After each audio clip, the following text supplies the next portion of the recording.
Good afternoon, everyone. Just a few things at the top, and then we'll get right to your questions.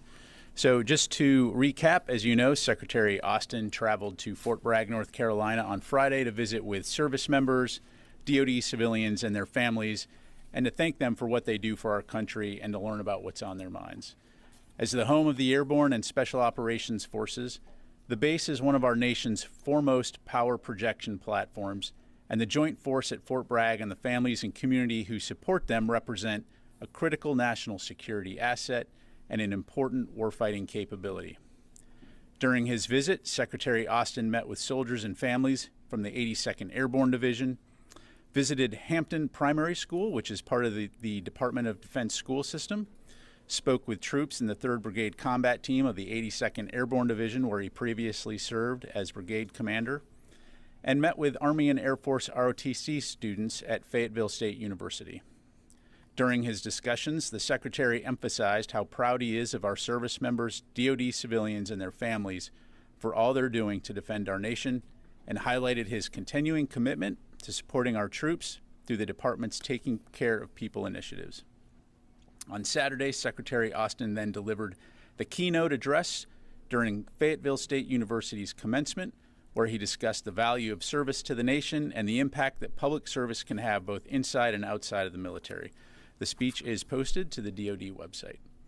On a related note, I can announce today that Secretary Austin will deliver the commencement address at the U.S. Naval Academy's 2023 commencement ceremony in Annapolis, scheduled for May 26th. Separately, Secretary Austin will brief the Senate Committee on Appropriations tomorrow on the President's fiscal year 24 budget request as it pertains to investing in U.S. security, competitiveness, and the path ahead for the U.S.-China relationship. Secretary Austin will join Secretary Blinken and Secretary Raimondo to speak on the department's efforts to address the PRC pacing challenge in lockstep with our partners across the administration and in Congress, as well as in cooperation with our international allies and partners. The Secretary looks forward to briefing congressional members on this critically important topic. Switching gears, the Department of Defense and National Telecommunications and Information Administration have jointly expressed our support for a State Department proposal delivered last week to the Inter-American Telecommunications Commission, or CTEL, which calls for opening the 3300 to 3400 megahertz band for 5G mobile services within the Americas region. By State Department submitting this proposal, the U.S. government is seeking to protect critical operations and capabilities while also use of the 3300 to 3400 megaband or megahertz band for 5G mobile services by countries that wish to do so. The proposal will be discussed during CTEL's upcoming meeting in Mexico City on May 22. Electromagnetic spectrum access in all bands remains essential to DoD operations as we conduct our national security mission worldwide, and additional information will be posted to defense.gov later today. And finally, to update you on U.S. training efforts of Ukrainian armed forces, I can confirm that the 31 M1 Abrams training tanks have arrived at Grafenwehr, Germany, in preparation for subsequent training of Ukrainian tank crews. Those crews are expected to arrive and begin training within the next couple of weeks. As we've discussed previously, this extensive training program for Ukrainian crews and maintainers is intended to prepare them for their critical roles ahead in effectively operating the M1 tank and defending the Ukrainian people. And with that, we'll take your questions. We'll start with Associated Press, Lita Baldor. Thank you. Two things, if you could, Pat. One, can you just update us on the troops' arrival at the border, at the southern border? How many are there, where you believe they are, and any other details about that you may have at this point? And secondly, on the Middle East, Persian Gulf, can you tell us whether or not there are going to be additional DoD military assets sent to the Gulf, Strait of Hormuz region? Are we talking about ships, aircraft? Can you give us anything to put a little meat on the bones of what the White House said Friday about either additional assets, or is it just additional rotations or additional patrolling? Can you just help us out on that? Absolutely. Thanks. So on your first question, in terms of the southwest border, as of today, we have approximately 550 active duty troops that have arrived at the border. We do anticipate that another 950 will be arriving no later than 5 June. And so the predominant number of those troops, as I understand it, are in El Paso, although CBP ultimately will be the ones to determine their disposition since they're there to support CBP. In terms of the Strait of Hormuz and the White House statement on Friday, really, Lita, what it comes down to is that the U.S. will increase the rotation of in-theater assets patrolling the Strait of Hormuz with the intent of bolstering our vigilance and our presence at this location and this maritime choke point. These assets will include manned and unmanned aerial platforms, as well as surface naval vessels from the Navy, the Coast Guard, to help enhance our maritime surveillance. In fact, as I understand it, the Fifth Fleet over the weekend on Sunday posted some imagery from a P-8 Poseidon patrolling over the Strait of Hormuz with personnel from the U.S. And various regional allies and partners. And then we continue to very actively coordinate with our regional partners. For example, Fifth Fleet commander spoke to his French counterpart on Saturday to discuss opportunities for the U.S. and France to collaborate in increasing our patrols. Quick thing on the P-8s. Do you expect the U.S. would be able to send additional P-8s there? That was one thing that I thought might have been an option. Yeah, so no announcements to make right now in terms of additional assets moving into theater. Again, the focus right now will be on increasing the rotation of the in-theater assets, but certainly if and when we have anything new to announce, we'll do that. Thank you. We go to next question. Quiet group today. Yeah, we go to Chris. Thanks, Pat. On May 11, NORAD intercepted 6 Russian aircraft off the coast of Alaska. Well, NORAD noted they did not see that as a threat. They did note that there were large-scale U.S. military exercises occurring in Alaska. Does the Pentagon view this as a provocative action on behalf of the Russians? Just to make sure I understand, you're asking about a Russian exercise? The Russian flights in the Alaska Air Defense Identification Zone that NORAD announced over the weekend that had occurred last week that they intercepted. Yeah. Right. So we conduct exercises all the time, obviously, and so no, we don't view our exercises as a Russian flight near a U.S. exercise. Now, I think the NORTHCOM statement speaks for itself. Again, it's not the first Russian flight, probably won't be the last. NORTHCOM responded appropriately. If I could just ask a second question. Secretary Austin sent the letter to Senator Warren on the nomination hold, warning this could become a critical issue. Has the Secretary spoken to Senator Tuberville about this since then? I don't have any specifics to provide other than to say that the DoD does remain in contact with the Senator's office. Thank you very much. Yes, ma'am. To go off Chris, though, is it not the first Russians to go right on ADZI during one of our military exercises? It's not the first for them to fly by, but during a large military exercise, I believe around 10,000. I don't have an answer to that. We'll have to look into that and come back to you. Thank you. You come over here to Will. Thank you. Does Britain's promise of cruise missiles and long-range UAVs affect or change U.S. calculations regarding providing longer-range fires to Ukraine? Thanks, Will. No, it doesn't. As we've said all along, we're going to continue to stay in active discussions with Ukraine, with our allies and our partners on what their most urgent security assistance needs are. As you know, we have provided a wide variety of capabilities to include things like artillery, air defense, armor, ammunition, and we'll continue to do that going forward. And then kind of building off that, Ukraine has kind of made a renewed push for Western warplanes again. Is there any change in the U.S. view that that's not the right equipment to provide at this point, or is that basically the same as it's been? Yeah, again, I don't have anything to announce today in regards to any type of fighter aircraft. Again, we're going to stay in very close contact with Ukraine and with our allies and partners to look at both their near-term and longer-term security needs. Thank you. Liz. Does it look more likely or less likely that China would supply weapons to Russia? So as of right now, we don't have any indications that China has provided lethal assistance to Russia.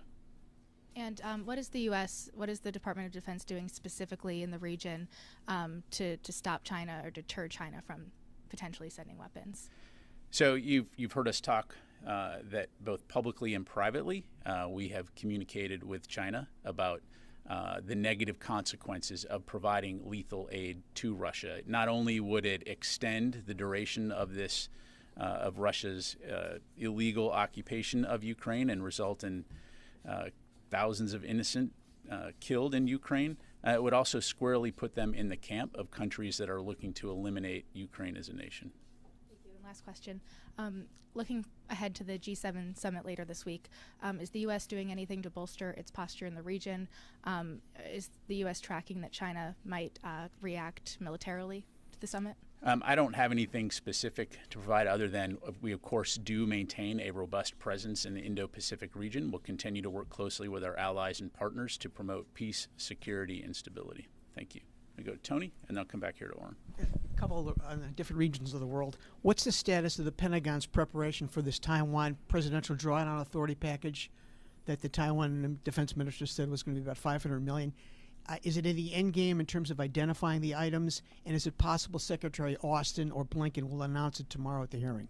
Yeah, thanks, Tony. So I don't have anything to announce right now. As you highlight, last year Congress did authorize up to $1 billion in Presidential Drawdown Authority for Taiwan.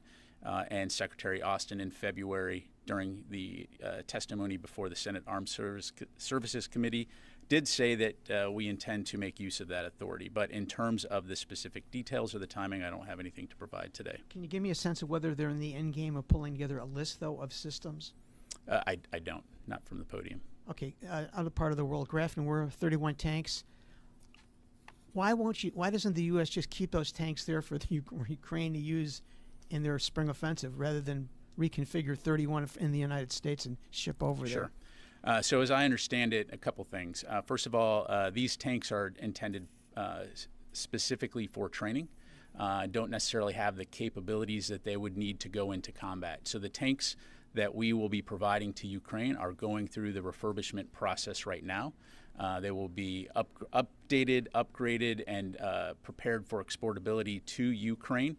And because we're doing this concurrently, we will be able to provide those tanks to them in the fall timeframe to get them into Ukraine before the end of the year. Persian Gulf, in layman's language, increasing rotations. Does that mean rotating ships in on less than maybe 5 or 6 month schedules? What it means, Tony, is that we are going to use the United States along with our regional partners. We're going to continue to use the capabilities that we have to step up our presence and ensure that we are seen and that we are actively communicating, that we will work together to deter any type of aggressive behavior. What about the use of unmanned vessels over there? The Navy declared full operational capability for this famous Task Force 59. Will any of those drones, water drones, be used possibly in the Strait of Hormuz to help patrol? Yeah, as I mentioned, we'll be using both manned and unmanned assets, and so U.S. Central Command will use the full complement of capability that we have resident in theater to support this effort.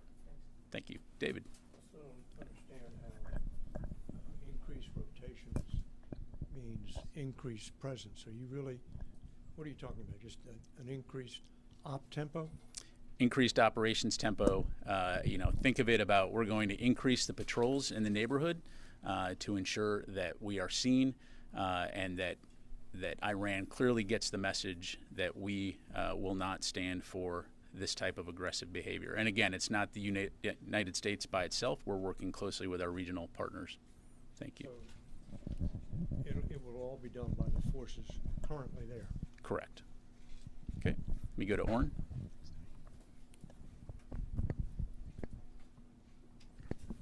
Just a very quick question. Is there an update to the possibility of Secretary Austin meeting Minister Lee while the two are at Shangri-La? Yeah, thanks, Orrin. So I don't have any announcements to make today. As you've heard Secretary Austin emphasize many times, we believe that it's very important to keep the channels of communication open. So that is something that we will continue to seek to do. But I, again, don't have anything to announce from the podium today. Thank you. Take a couple more here. Go to Mike and then go to Ro. The ambassador to South Africa said he was willing to bet his life that South Africa loaded weapons onto a Russian-flagged cargo ship at a base off near Cape Town. He's subsequently sort of walked back those comments. I just wondered, does the U.S. believe South Africa has provided weapons and ammunition to Russia in this conflict? Yeah, thanks, Mike. So I won't get into any specifics in terms of what other countries may be doing from an intelligence standpoint, other than to say this is something we're taking seriously. It is something that the U.S. government has raised and discussed with the South African government, but I'm not going to get into the details of those particular diplomatic discussions. From our perspective, as you know, Russia is waging a brutal and indiscriminate campaign against the Ukrainian people, so the U.S. has strongly urged countries not to provide support to Russia's war machine. Okay, let me go to Ro. Thank you, General. I have a follow-up question on potential meeting with Chinese counterpart. So according to some media report, China said that there's a little chance of meeting with Secretary Austin because of U.S. sanction on the minister. So how do you respond to Chinese claim that U.S. sanction affects the potential meeting with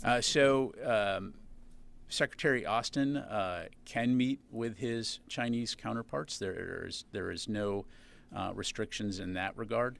But again, I don't have anything to announce right now in terms of a potential meeting. Thank you very much. Time for a couple more. Yes, ma'am. Hi, thank you so much. Megan Eckstein with Defense News. Just a quick follow-up on the tanks that you mentioned going to Germany. Do you have any additional details on personnel, spare parts, other infrastructure that will be accompanying the tanks to help with the training? No spare parts per se, right? Because that's a separate effort in terms of the Presidential Drawdown Authority and the USAI. For these particular tanks, certainly a key aspect of the training will be maintenance and sustainment of that capability. You've heard us talk about the fact that the M1 is a complex machine that requires a lot of maintenance to sustain it, keep it operating. So that will be crucial, which is why we're doing the training in stride with the actual refurbishment of the tanks. So that'll be an essential element of what they learn. Okay. Last question, Mike. Can you tell me about, could you talk about these reports that a Russian cruise missile landed in Poland a few days ago? I think. I don't have anything on that. No, I'd have to refer you to Poland. Okay. Thanks very much, everybody. Appreciate it.